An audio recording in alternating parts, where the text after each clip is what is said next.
patauge. Les hommes non armés comme nous n'avons pas droit à la démocratie. Donc imaginez vous-même ce que j'allais dire.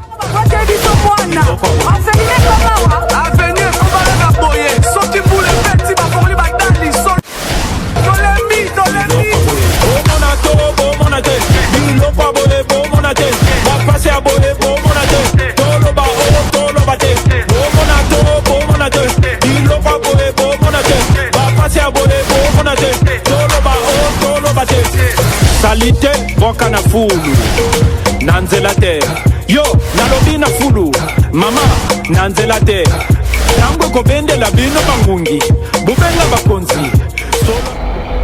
Au lendemain de l'indépendance de la République démocratique du Congo, nous sommes le 30 juin 1960, Kasavubu est choisi comme président de la République en commissariation. De l'autre côté, on retrouve Patrice Emery Lumumba, Premier ministre avec la majorité.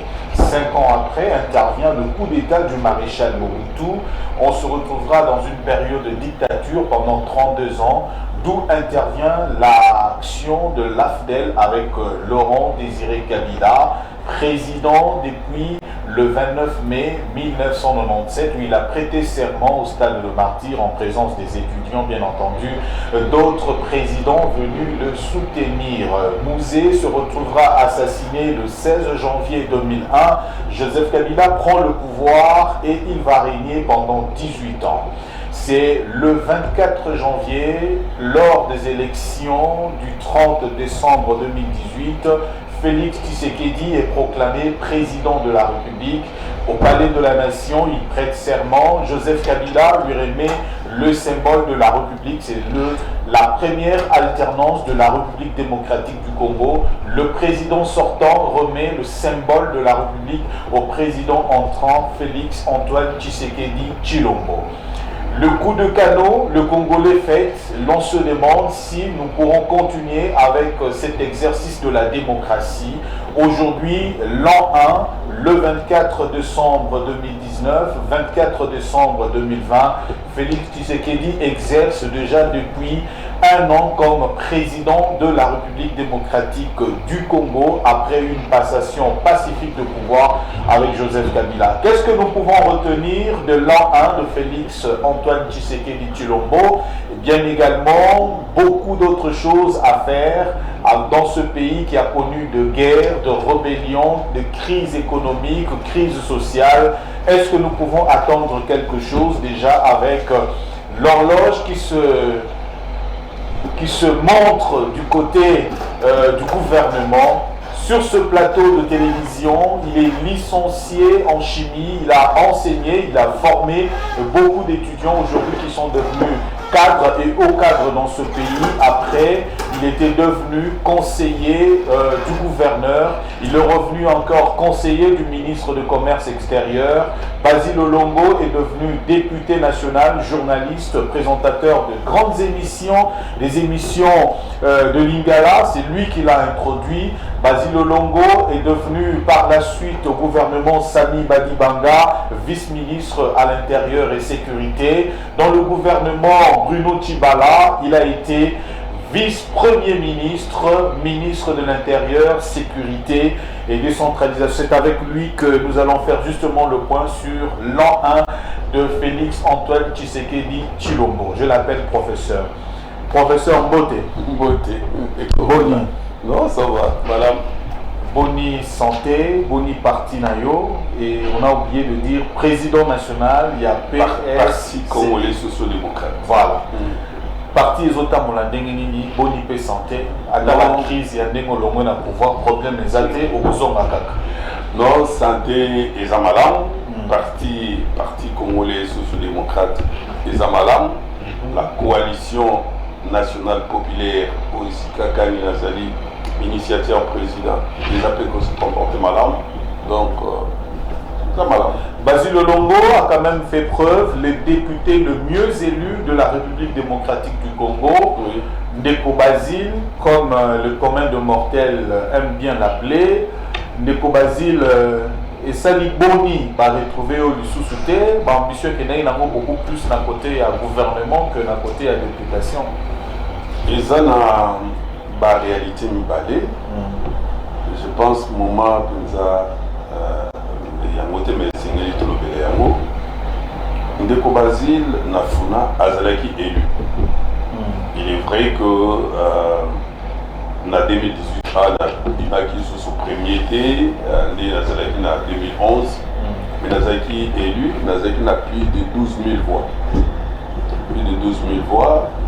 Et par voix, il y a Ngaïmoko, et ça l'a eu pour ça que Ndeko Belé, au Parlement Lelo, bazala courage te ya kotala en face parce que bazala koya ipananga na ndako pona pesa bango ba photocopie ya ba PV nayibi nafuna na nazwaki te nayibi ngai moko na bango ndenge bazotala ngawana nani azwaki te bayibi et puis bayibi pe ba bondela ngaki nona tika pour esala bongo te na cadre pe ya nini FCC non tikaka chana se bon chana se chebala mais nazwaki mais talaka donc il faut mais ça non bon mais naza otuna bande soit ba député moi tout na dit est-ce que nous avons un monde normal qui va proclamer élu ngana za la proclamer ote bonga na éviter eza ba moseni de basali bon il y a un mot à bien dire. C'est pourquoi nous allons proposer la coalition nationale populaire que Esengeli to modifier ma rebelle na kati ya loi électorale na biso. Donc faut ba rebelle ya changer zali makambo ya seuil na lobela ki yango tango ba dépasser ni ba ki na on essaie ba mo ezela ki ya côté affichage il y a pas résultat par exemple makambo omona eloko wana esama na 2011 et esongi lisusu baza ko corriger ya moté ba liste okocha ba liste bakombo ya bato ezali komona na te bato bisika ko voter zo malamu te faut moi discipline na rigueur moko ezala par rapport à timing à ba liste otozocha et puis cette histoire il y a conditionné que non il faut preuve de paiement original il faut ozala nango et qui moi pourquoi ça na bato belé na l'intérieur na bani mais jeune parti qui ça qui dans le président Mboula mon côté mais quand même vous allez représenter la base avec aligné quand même bon nombre même malgré balongola ki bango nanko mais tout ça quand même la député moko na ville à Lubumbashi un député national mais les gens n'ont pas démérité quand il s'est parti Oyo Ezali n'a plus de 150 000 voix Nabiso Moko apport Nabiso Nakati à code tout se référé quand on a résultat Oyo signé à Zana ok résultat quand il y a signé à Moko apport Nabiso Nakati à code au code tout ça a 300 et quelques mille voix Oyo toi tenir qui sait d'après signé mais la Katouana, nous on est à 150 000. Parce qu'au bateau, on a 150 000 voix. Ça c'est l'histoire pour les alliés, il y a Malamté, les alliés, il y a Kouba de la thé, les Amabé, il fallait qu'on corriger. Puis soit tout ça, l'élection, les Sengeli, qu'on corrige. Moi, pas que ce soit les alliés qui côté Wana, c'est là qui vont Malamté. Alors David Basile Olongo Pongo, mieux placé parce que vous avez géré la sécurité dans le pays. Félix Antoine Tshisekedi, président, l'an 1 aujourd'hui. Bilan sur le plan sécuritaire à l'est du pays. Situation il y a Béni, situation il y a plus de 300 groupes armés. Qu'en est-il aujourd'hui? La situation wana Tanguyo Zalaki, Pesiko Leloyo. Est-ce que tu a une certaine accalmie dans l'est et à Moka? Le bilan du président Félix Antoine Tshisekedi Tshilombo est positif. Très positif sur le plan sécuritaire. Les alliés Batou Sénéliba Nangana Boké. Très bien. Le président Félix Aye a petit problème où il y a un groupe armé na Ituri. président Félix aye na Ituri parti ya Djougou na mopanzi mosusu wana kota Maraki. Président Félix aye akuti présence ya bagroupe armé oyo bazali bagroupe armé locaux na étranger bazali coopérer na Sud Kivu na Nord Kivu. Na Nord Kivu précisément bazali kosala ngulu na Beni na Lubero na Butembo na Rutshuru na Walikali. Président Félix aye na kati na pouvoir na ye akuti insécurité makasi présence ya bagroupe armés locaux na Katanga Katanga akuti même des ordres ezali kokende na mopanzi na Olomami ezali kokende côté kuna ya Tanganyika. Lelo na moment oyo tozosolola na yo oyo je pense mopanzi oyo nyonso yo ndenge ozalaki koyoka longwa à partir ya Tanganyika na mipanzi oyo ya nyonso oyo ezalaki mapokoso kobendana entre bapigme na babantu na bato balingwa kotela biso wana kimia ezali kokota na banda nkote kuna na se ozombata boye oyo kokoma na mopanzi oyo kote kuna ya Manyema groupe armé oyo ezalaki ebele kuna bamilicien wana ya bamalaika ya basimba ya bamosusu oyo bazalaki kuna. Président Félix asali comme un bon stratège petit ya solo kimia ekota kuna na kati toye kotala oyo ezalaki pasi banda bambula na mbula ebele awa présence ya ba ADF présence ya ba FDLR na ba groupe armé mosusu wana balima ebele pembeni na bango. Lelo nazoyebisa yo ndeko nanga ezalaki pasi pour ne pas dire impossible que autorité akota na mayangos na Beni une autorité okota na mayangos. Même les gouverneurs, je prends un témoin le ministre de l'industrie bazali gouverneur kota na mayangos mais lelo tozokota tozobima bato bazali na mayangos bazali kotambola bazali kobima.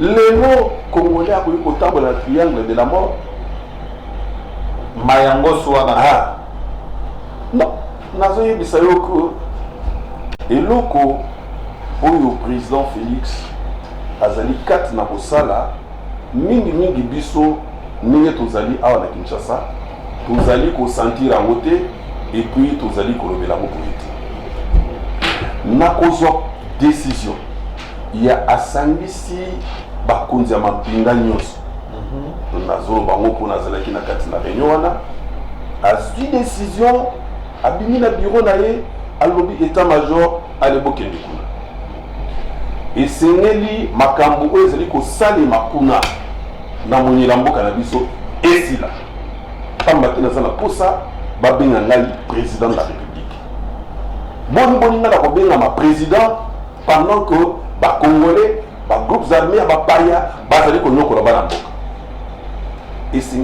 en dépit ya baexplication nyonso oyo epeseli en dépit ya basituation oyo toyebi ya misolo faut reconnaître que aye kokota mpenza misolo ezali mwa mobulu ti sikoyo mwa kokoso tozana na kokoso ya makambo. Alors esengelaki mosala wana esalemi mosala esalemi esili nanu te mais jusque là mpona une année comparativement ya bambula mosusu ebele ko tosali awa mais dans une année oyo esalemi eza ya mingi koleka bato nazoka tozoloba pourquoi président Félix aza kotambola tout ça ba voyage eleki likambo non nazalaki à un moment donné moko ya bayi oyo bazalaki kotambola na ye mais il faut oyeba nini yango ezali kozwama na kati ya mibembo wana po tuninga likambo ya sécurité. Tout à fait. Est-ce que bato bakomprena eloko nini oyo akendeki koarrache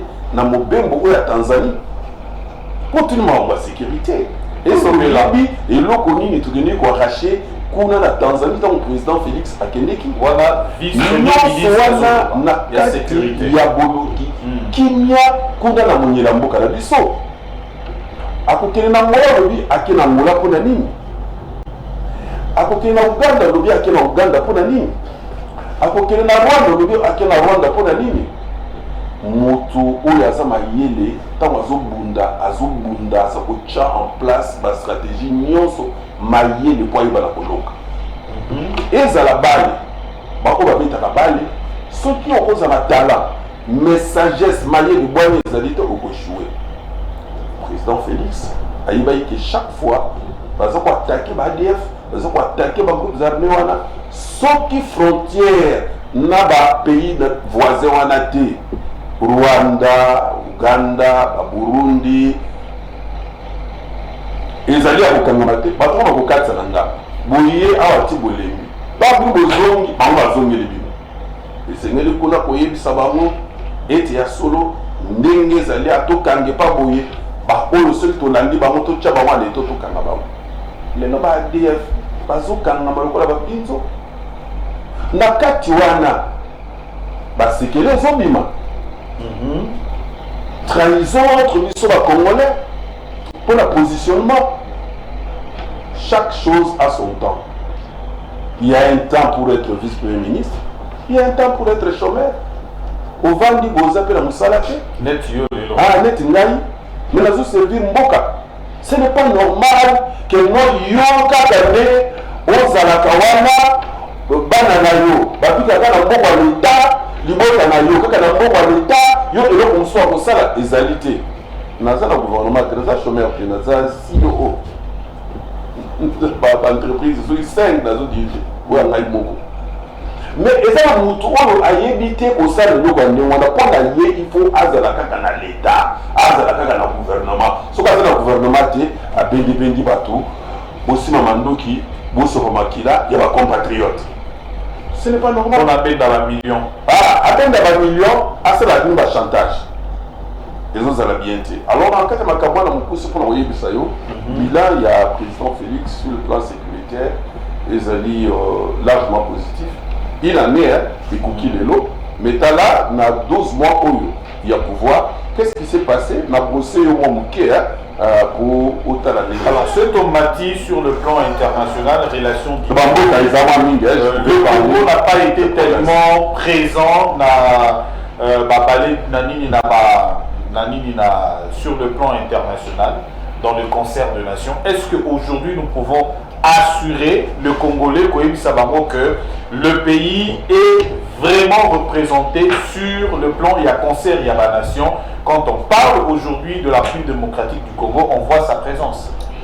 Nano, oyoke l'ingité, pas les ébandés, nano oyoke l'ingité. Moutouna nano oyoke l'ingité. Aujourd'hui, le président Félix, à peine 2 ou 3 mois, à peine 2 ou 3 mois, Yohanna Azali, vice-président, il y a l'Union africaine, président Félix, il est partout pour que notre Congo et ça à la place nous sous aux amis au RDC RDC Zéloroni, mais les lots c'est partout. Regardez ce qui s'est fait dans le Vatican. Toboyaki kozala na bokonzi protocolaire.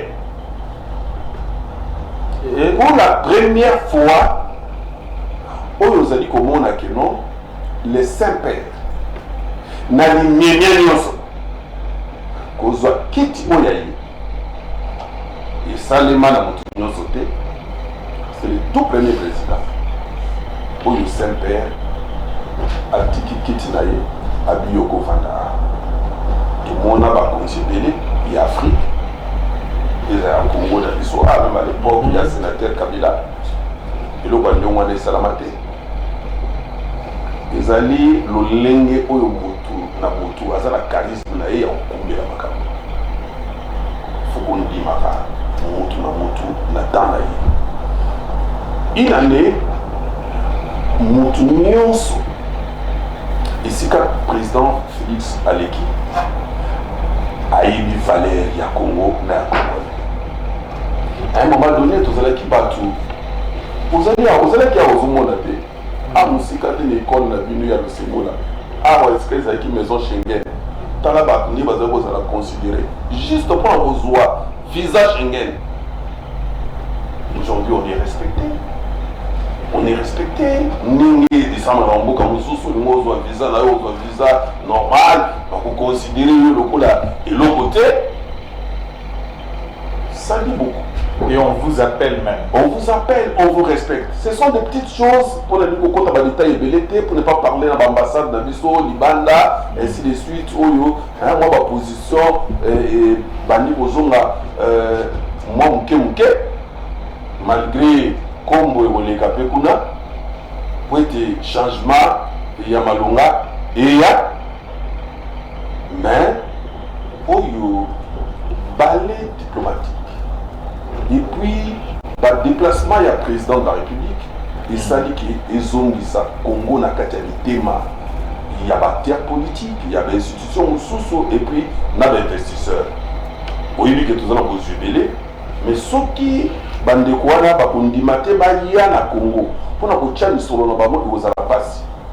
Ils sont là, ils sont là, ils sont là, et qu'ils sont là parce que l'État est engagé dans le secteur privé, ceux qui sont investisseurs, ni salaire ni les salima ni bateau congolais belé alors président de la République à comprendre yango azobima azokende azozonga azali koya pour ezali pasi na makambo oyo ezala kati ya mboka na biso boza na président oyo alobaka te o alobaka te président tozwa baba boza na président oyo azali koloba pe kopesa bino makambo ndenge ezali kotambola ye koloba na ye pe leki boza na président oyo abimaka te oyo abimaka te abanga bato oyo abimi mpo alakisa bino na mokili oyo te kobima na ye pe mingi akomi magela non ezali mpona à la découverte oui ezali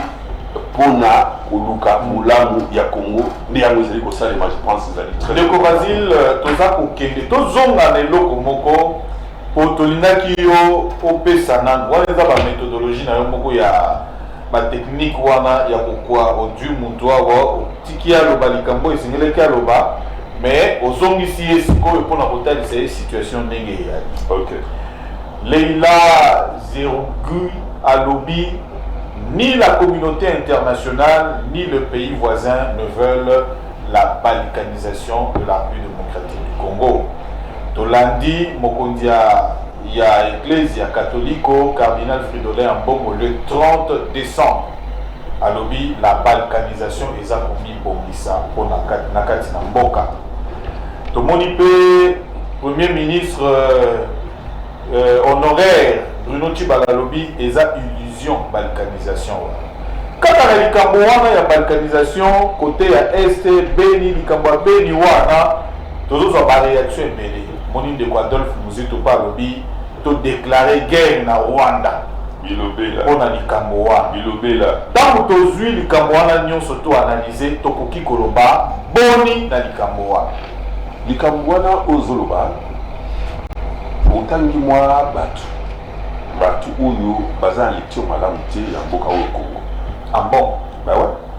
Neti Muzito na bato mosusu wana otangi likambo oyo ya balkanisation ya kokata eteni ya Congo ndeko moko atuni na balkanisation likambo nini likambo ya kokata eteni ya Congo tokati eteni ya mabele na biso topesa yango Rwanda tokati eteni ya mboka na biso topesa yango ba Uganda Congo etikala eteni mosusu ekende boye na ba Congolais na mabele eteni ya bato wana bakoma bao bakoma ba Rwandais mabele wana ekoma ya Rwanda nde eloko bazobenga balkanisation na eleko oyo bazalaka na Berlin na conférence à Berlin mpona bokaboli mabele bandeko esengeli bayebake no biso tozalaki na république ya biso na Rwanda Burundi tozalaki kokangama boye na Berlin nde bakatisi batalisi mindelo ya mboka ndenge ezali wana tozali na 2 345 000 km² tosuka wana eza na basambo mosusu na suka mayele ya bamindele kama kabula ke loko wana kulandisa mabozwi na lulenge bazali ko coloniser biso na tango esalemi ezala ba mususu oyo bazali kotala bi mais tosali mabe toyeba kobandela tosala boye po tomoni ke no bakongole oyo bazali bato moko motu pasi déjà na bane 60 ozoloba lelo makambo ya buzitu olobima bakardinal lumumba alobaki yango alobi likambo ya complot alobi likambo ya abenga nkutu blackanisation alobaki yango depuis lumumba aloba yango 1960 ti lelo 60 wapi etenya mabele oyo ekenda na Rwanda ozomona ke eza distraction na moment oyo babuzitu bazali kobeta calcul ndenge nini bacreye eloko moko po tozonga autour ya table tovanda po tosolo dialogue ezala pour la partage ya pouvoir non baboti eloko to comprendre que c'est une distraction de l'olobi wana que non premier ministre honoraire Bruno Tshibala lobi illusion c'est une illusion donc baboti eloko moko pétard mouillé lelo oyo tokobi na kopesa confiance na biso na mampinga na biso totie en place ba stratégie oyo ezali oyo tokoki kodévoile te na bitano yike mampinga na biso bazali kobunda baza na front police eke mpona kobatela bato na biloko na bango yo lobi lisusu makambo ya balkanisation ekoza malamu obenga mozitu awa obi ozo mikro na yo kende pa cardinal otune makambo oyo suko bolobaki ekeyeke wana po toboni bolobaki no esenye bato basangana esenye lidi bavanda basolola mpona bobona wapya kende zwa mikro tuna mozitu sikoyo bato basololi te wani balkanisation na yo oyo yaki nango wapi te na mabele bitumba biso toke koatake Rwanda te tovandi na biso wapi mabele Rwanda asi moni ke ekosimba pe te ekozala malamu soki bapesi yo charge na l'état pour que non osala osali soki badécharge yo c'est-à-dire balongoli yo charge wana lukalo makambo so osala donc il est pas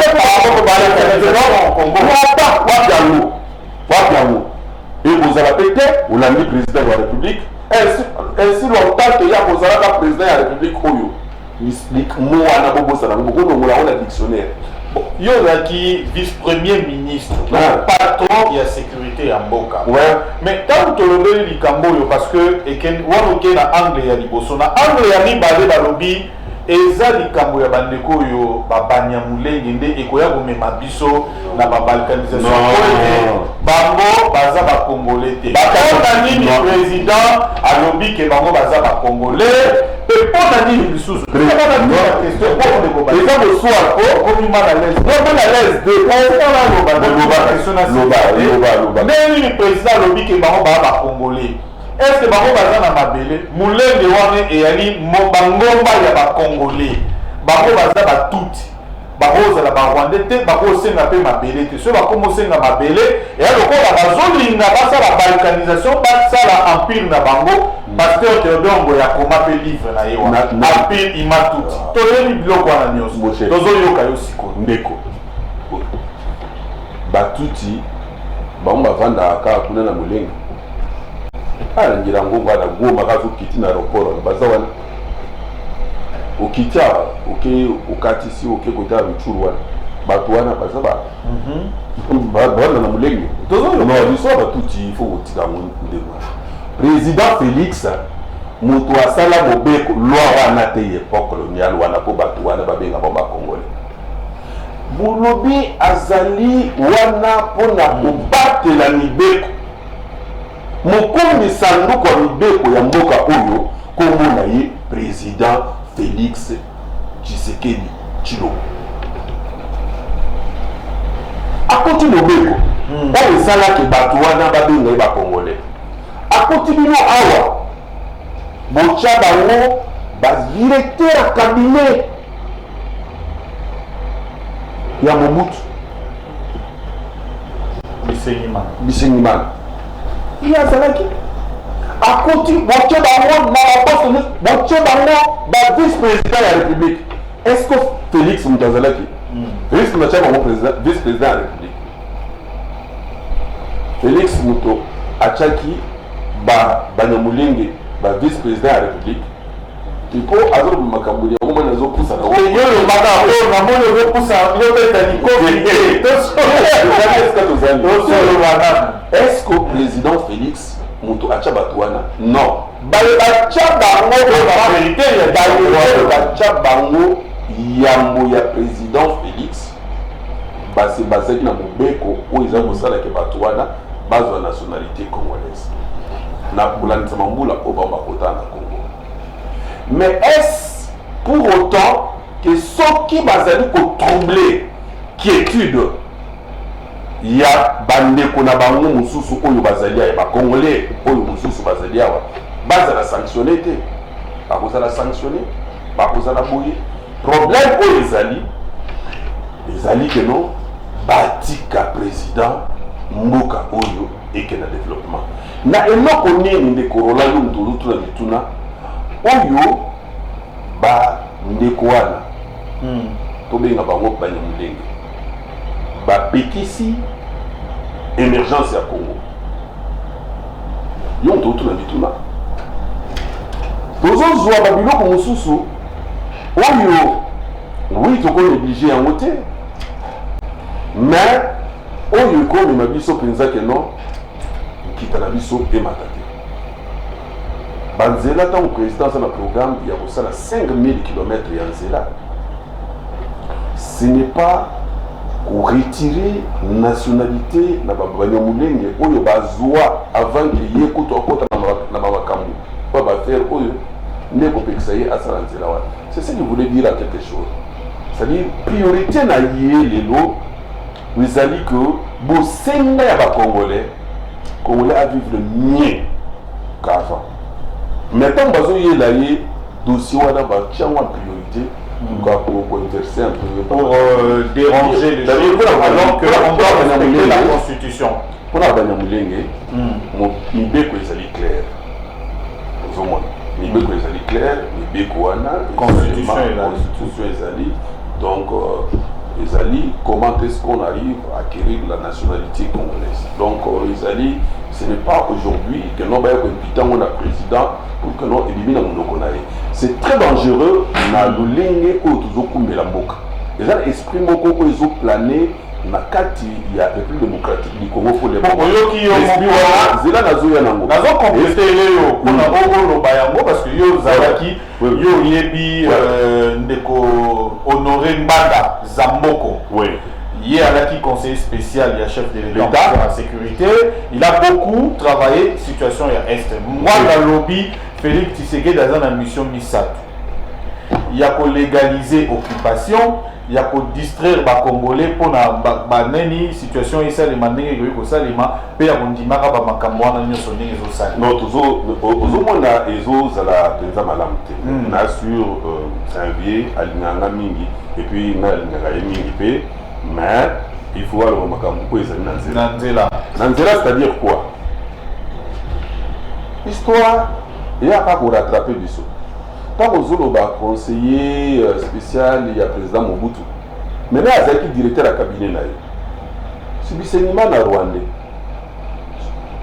Bangota basalaki yango Félix azalaki wana. Biso na tango tozozwa balacrymogène awa na Mandela. N'attend où azali Terminator ozoyoka ye na époque où bamba azalaki na pouvoir nde bakotisaki barwandais bandimi barwandais bakota. Il a été même ministre de la défense. Bandimi toko barwandais bakota likambo oyo toza nango ya ba FDLR oyo Félix azobengana oyo si ye ye bamoni bakotisa bango bamemeli biso malere nyonso toza nango non tika makambo wana eloko oyo na kosenga ezali bon moko mpona totonga Congo ya koinvente makambo Félix aye na boye aye na nini aye atie baso de mouton te ezalaki te aye azongisi kokangisa baprovince esika Lumumba alongwa na Kinshasa mpona kokende kuna na Kisangani na Stanleyville na nini na voiture ezali kosalema lisusu te mais lelo bawana nyonso tu ezongi okolongwa awa te okomi Kisangani na masuwa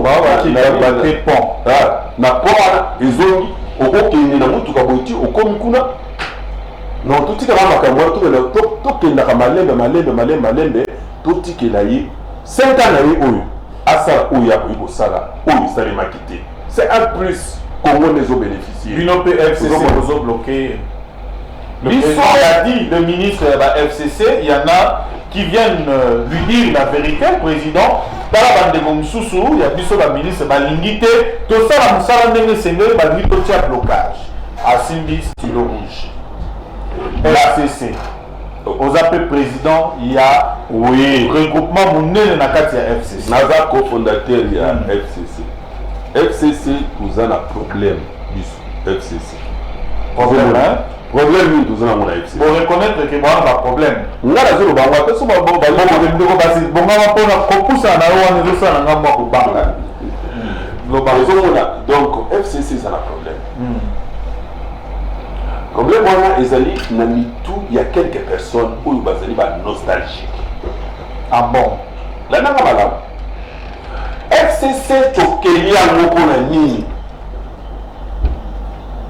epuis ozo continue ndenge wana opanzana nango tokeli yango mpona nini baraison misato raison ya liboso toluka kimia recherche ya kimia initiateur autorité morale ya FCC Joseph Kabila alobi apesi historique avant kosenga poto créer FCC.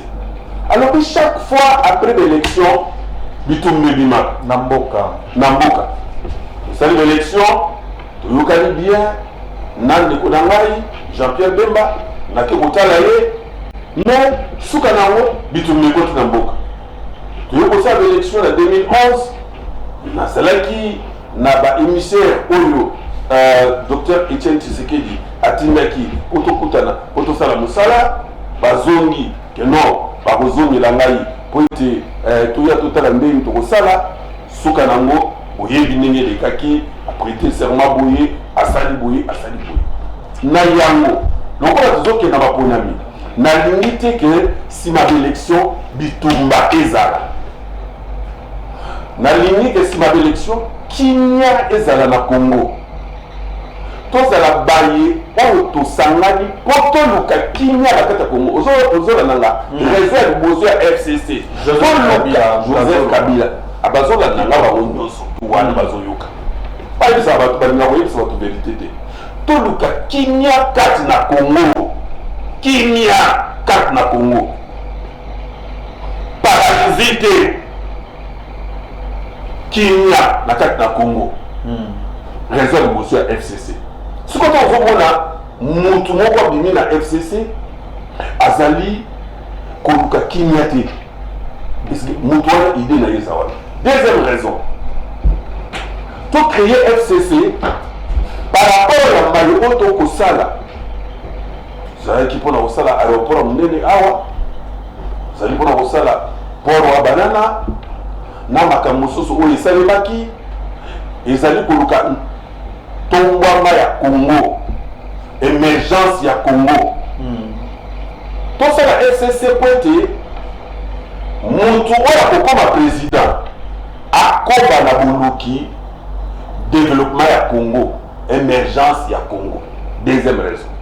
Mutu oya kokoma président, bapesi Congo na été. Mutu oya kokoma président, aya koluka Congo et mata. Deuxième raison. Troisième raison, tosangana tosala FCC pour tobimisa candidat moko, candidat commun. Candidat wana tosala kino alonga. Soki alongi, musala na ye kozala nini? kokokisa makambo mibale oyo tolobi makambo nini boluki kimia kati na Congo na émergence ya Congo oyoki yango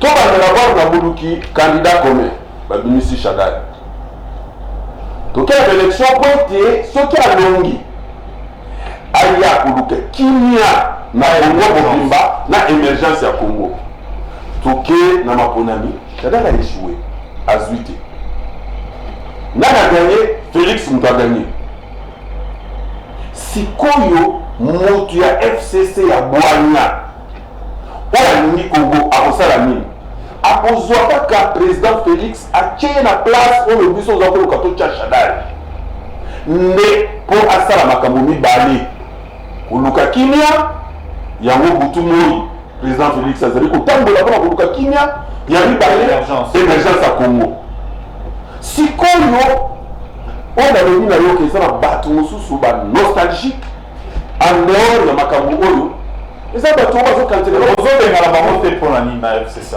kobengana bango bona ezomoni ke ezouta kota PPRD bino ozomona ke PPRD nde azotombola mingi non ezali erreur na lolenge ya kose comporter na bandeko wana nyonso d'une manière générale c'est-à-dire quoi on y est Paul apôtre Paul azalaki koloba na baoyo ye azalaki côté ya bi soyez mes imitateurs ozala mpe pasteur en principe esengeli bandeko ya FCC baimite sénateur Kabila pourquoi akomprene makambo nyonso oyo alobaki wana keno il faut koluka kimia na émergence ya Congo osomoni asali baréaction ndenge linganga bato nyonso wana bazosala osomoni ye na bilolea ndenge bato nyonso wana bazolobela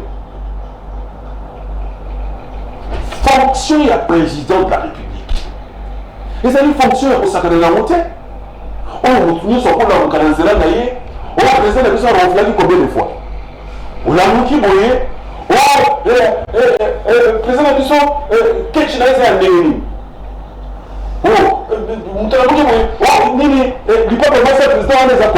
puisque vous en parlez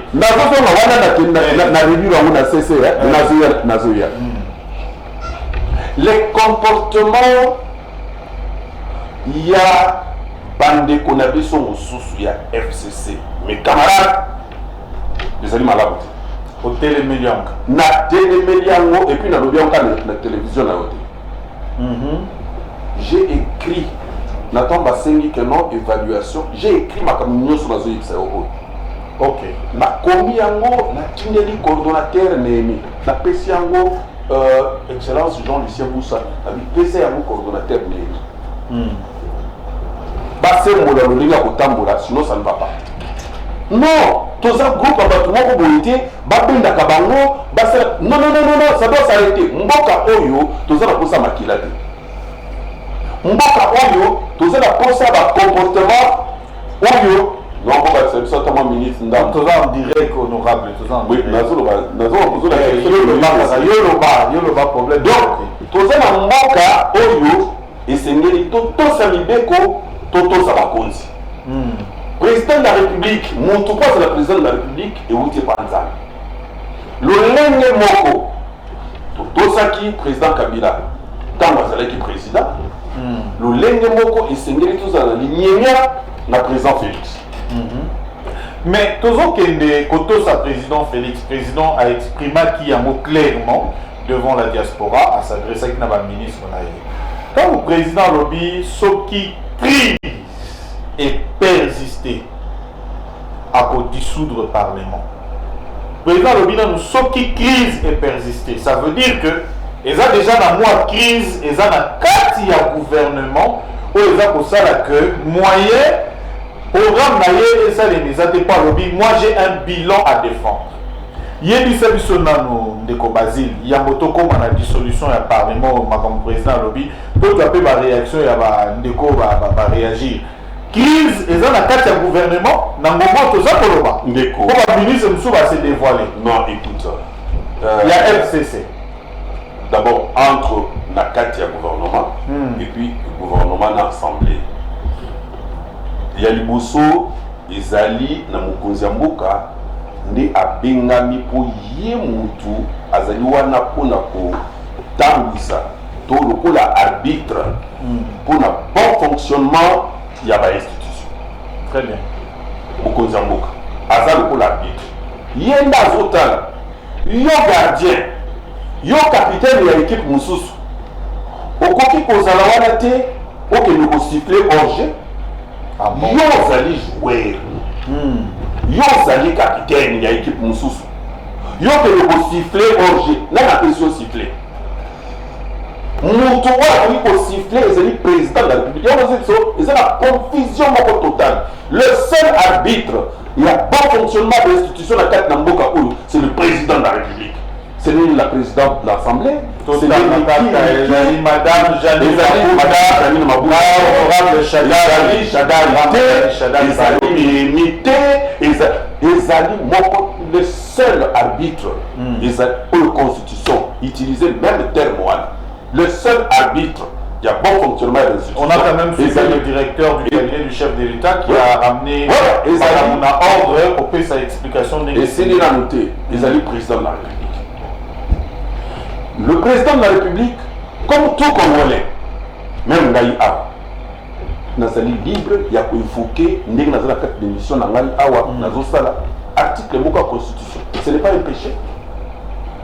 Je peux évoquer l'article 148. La preuve en est que, tant que le président de l'Assemblée, Janine Mabunda, n'a point de presse a évoqué l'article libellé à l'Obiango. Vous allez comment? Mais pour la kokoloka et comprendre malam to maniola l'article de la constitution et l'obinini ezali bazuzi. Mais koloba yango kotanga yango ezali problème te. Les sous ezali wapi au moment où ezali na ba prérogative ya mokonzi ya mboka ko dissoudre l'assemblée. Oui, le président de la République article 148 a connu mosala yango. Mais à côté, on a expliqué ma compatriote comment il va faire, comment. Alors, oui, sorti crise et Covid. Est-ce que crise est sanitaire? Le président de la République a eu ordonnance. A signé. A nommé mandataire. Il y a SNCC, Nage Kamine. Le président de la République a nommé mandataire ya Onatra. Nabi Onatra, ni qui obi onga. SNCC. Comment dire? SC. Ya on a bien Onatra. Onatra. Ni ex Onatra. La période ya Chibala. Mutu ya Onatra ba notifié. Azo Salam. Ni balé oyo baboyi ko notifier te baza batu ya rassemblement. Non boyi ko notifier oyo kaki raison oya bandeko na biso mususu kuna o j'ai kamine ça na katanga. Mais ça c'est quoi ça? Ça c'est quel comportement? Ce n'est pas normal, on ne peut pas dire des choses comme ça. Il y a quelque chose qui se SNCC et ça na katanga. Mais ça c'est quoi? Vous voyez pourquoi le président de la République se bat pour combattre le tribalisme. Ce qui est l'autre, comme une nation congolaise, et qui s'est été tous allés bailler. Vous allez appartenir à territoire moko. Vous allez au Kaboula, Mabele moko, Maï moko, richesse moko. C'est pourquoi on nous appelle une nation congolaise. Est-ce que vous avez une nation Ezali Bouye, problématique? au nord, sommes-nous une nation? Non, ça, ce sont des choses où le Tokoki Kolobate, en tant que mission responsable par homme d'État. Tout comme on dit, moi la tête. Donc, Katangé va bloquer. Non. Une famille politique. Non, t'es beaucoup ça la politique parce qu'on va nommer Wana. Ça pique à Katangé. Apparemment, il faut nommer Katangé. Non, non, qui est banni. Oyo Banza, qui ministre des Sports, Sam. Avec le ministre des Sports, ministre des Sports. Il a démissionné puisqu'à mon avis que non, n'attend ma proposition de Kolobaze au Simbate, ce n'est pas que non a commis ennemi. Dès la zone parce que Bengani Babio, l'Andaye, Yokama Bazolo. Non, je vous dis des choses sérieuses parce que à lire n'a esprit. J'allais dire ça au Katanga Erboko. Esprit, on les a dit qu'on régner Nicolo Nakat Namboka, les autres Amalamuti. Ils ont dit esprit, il y a qu'on niveler le pays vers le bas. Pour que l'on trouve des ordres et Amboka, Bamakila, Banini Etana. Au comment la Moutou, c'est-à-dire responsable et professeur d'université, mais à zone Bamakamoko, où les autres allaient à Mouti. Au comment la Moutou Moussou, à l'équipe, c'est où elle a l'obité. Mais ils allaient à Mouti. Il y a pas une gare là-dedans. Donc, on tient moi Bozo, Baba, Toulou. Donc, ils sont allés à Mouti. Bololé na Kati. Où tu as l'équipe?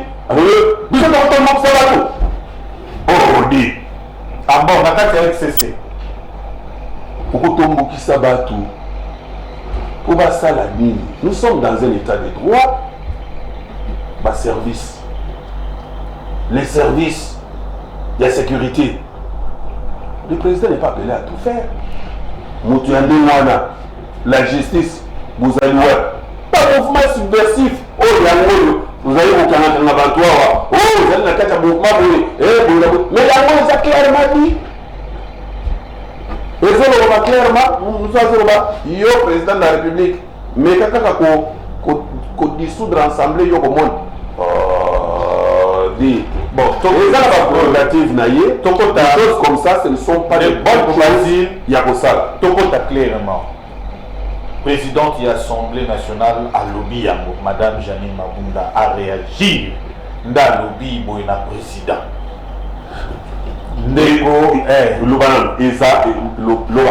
Secrétaire permanent, il y a PPRDP à lobby en clairement. Makambo va réagir, il y a lobby en boss. Lobby Makambo ou le bango bango. Le temps où Bassali Boy. Réaction aux Alandingini. Est-ce que le président a posé la peine à pouvoir il y a pour dissoudre parce que la majorité. Non, c'est-à-dire quoi? Non. Est-ce que ça vous bloque? Non. Non, président a lobby Boy. Les institutions ont fonctionné dans nous. Crise au Ezalakiwana, ce qui est persisté, c'est peut-être poussailler à dissoudre. Poussailler. Et parce qu'on va comprendre. Non, la zone qui la notification c'est bimi. Dès que vous jouez, on a la zawana, simbi na tampon. Pour vous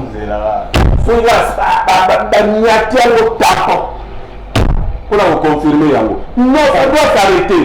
Cela veut dire quoi? Ça doit s'arrêter. Donc déjà, le ministre depuis quand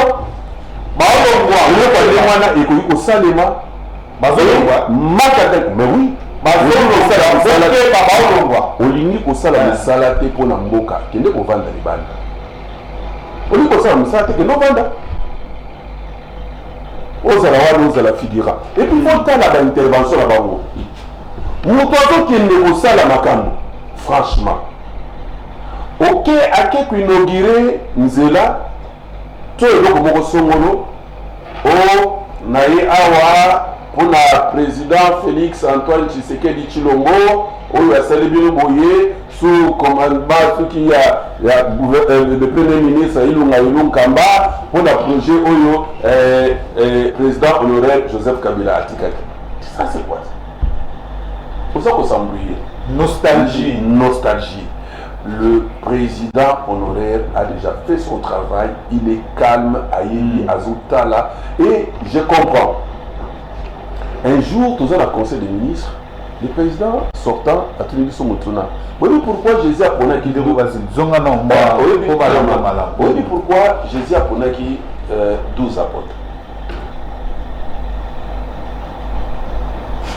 Mais après 12 tribus à Israël habitaient, pourquoi ça n'a réponse? On va répondre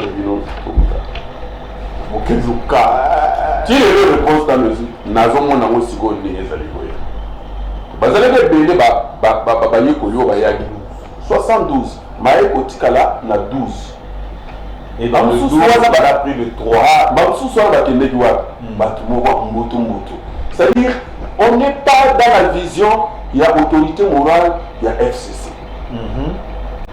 Il a souhaité l'alternance pacifique et civilisée. Il y a pouvoir. Et il a... Ça m'a coûté ce que ça m'a coûté les locaux. Lobaka Kandego, vas-y, Lobaka. On a sous la chouette. Mais, et l'autre, ils allaient à Moutouya. Réaction, il y a camarade Janine Mabunda. Réaction, il y a SP Chadari, il y a PPRD envers Maloubaya, président de la République. Les gens ont la montée.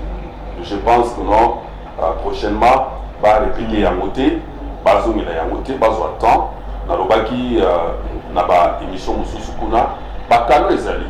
Le président de la République n'est pas parfait. Azamout, à cause de la Sali, moi, n'est pas Tonini, mais tout ça, Bakano, ça peut utiliser, quand il y a solo, tu vas au solo là, pour régler ma caminabiso. Les lots du Cambo, ils ont Bakambi, il y a Jekami, Nani, Oyo.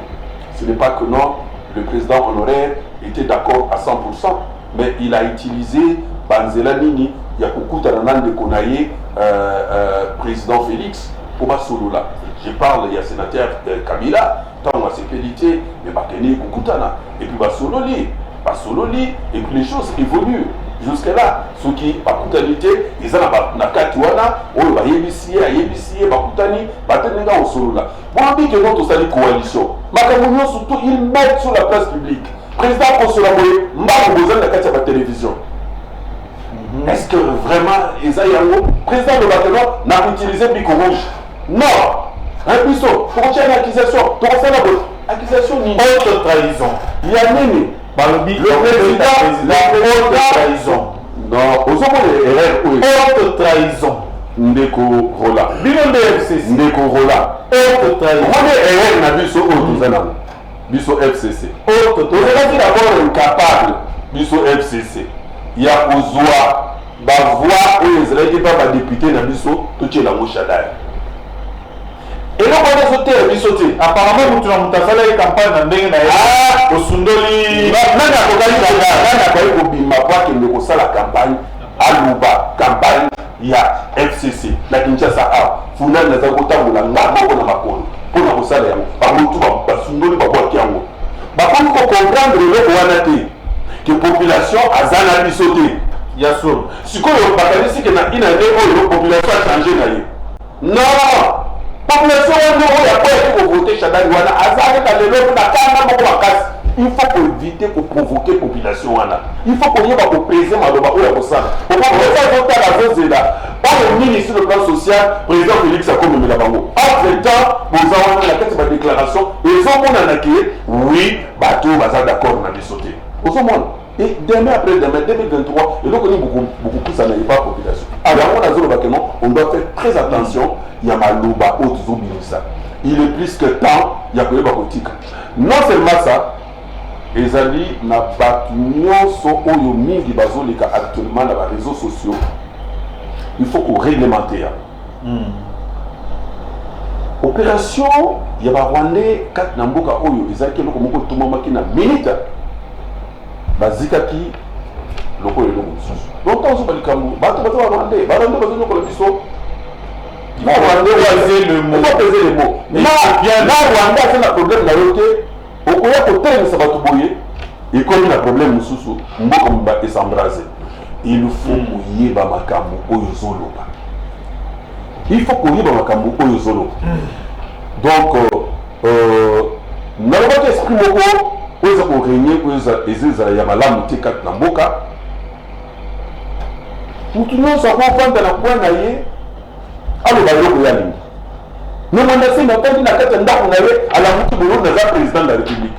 Oh, moi, c'est la première dame. Est-ce que vous avez la moto franchement, on est où là? Vous regrettez Kabila? Non, on a regretté Kabila. C'est-à-dire quoi? Ils sont à la recherche de la démocratie, état de droit. État de droit étant pour la canal liberté, il y a expression, il y a manifestation, il y a nini. Mais à ne pas confondre liberté, on a libertinage. pour le moment et comme libertinage et quand on regarde Simbibi rouge na ébicié siffler véritablement la fin de la récréation. On ne peut plus de Bakambu, Batou, Balé Kakabasaraboui. Il y a des choses, flatteurs. Balé Belé, pour me flatter, il faut aller tabérer. Le président Ouad l'a fait. Il a consulté le Parlement pour lui permettre d'évoluer avec. Ce n'est pas impossible. C'est pas impossible. Abdou Diouf avait laissé une majorité.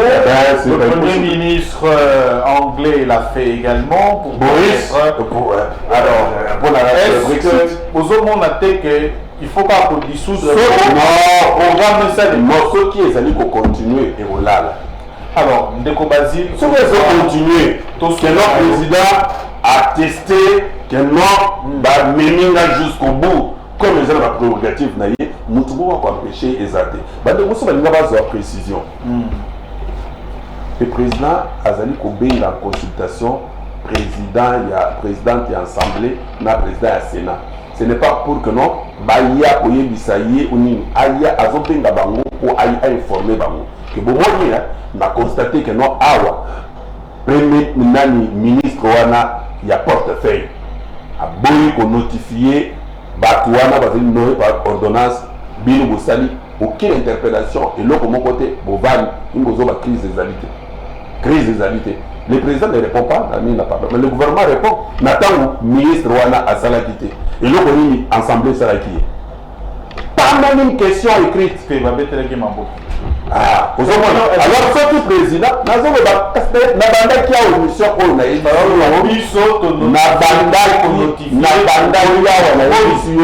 Biso FCC pour un problème. 4 Nabiso, ils ont nostalgique. Moto oya boanya 4 na FCC et Sengeli à soutenir le président Félix à 200%. Vous comprenez? J'ai expliqué largement ici, Roland. Nous avons envoyé les mings. Quand il y a pas de solution pour le premier de la classe, oui. Il y a mon professeur. Oui. Et j'ai dit, Nani, Naï, comment on a écouté moi, jour où on a maman Moroboy. Alors,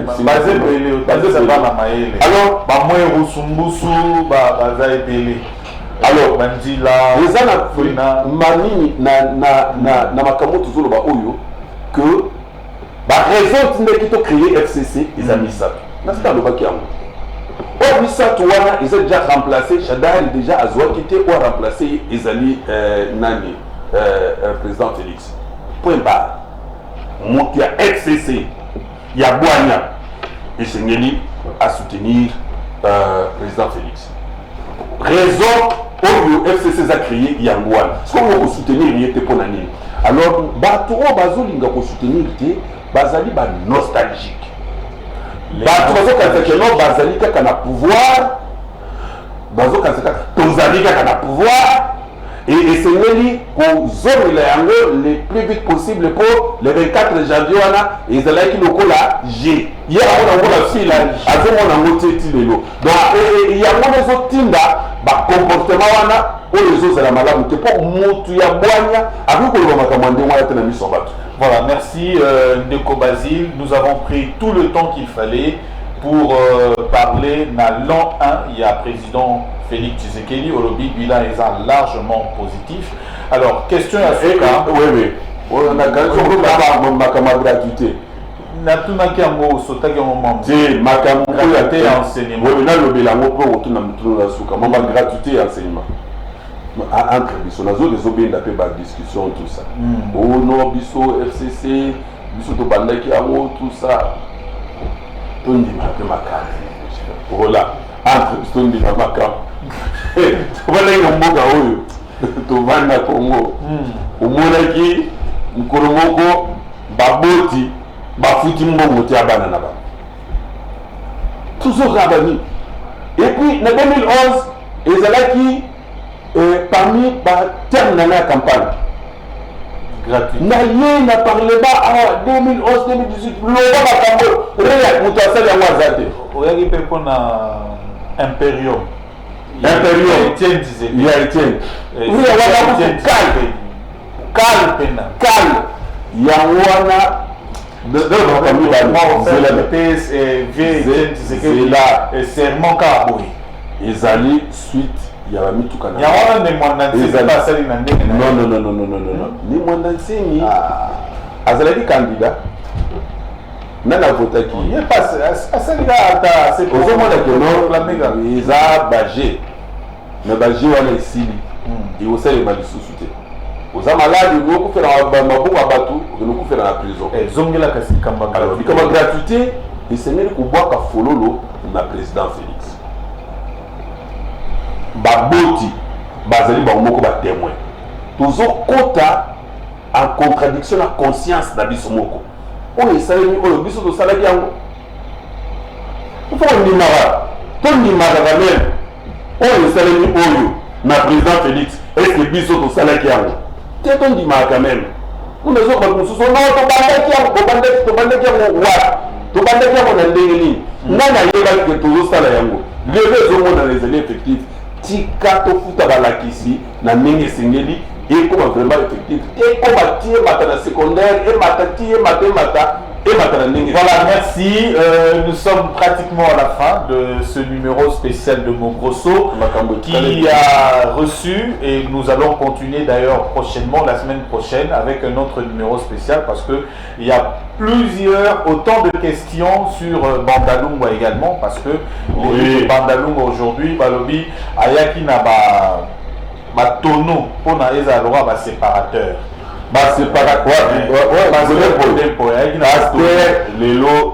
Pasteur Golemboy, honorable président de l'Assemblée provinciale, vraiment ndeko allié pour enlever la bande de Bandalunga.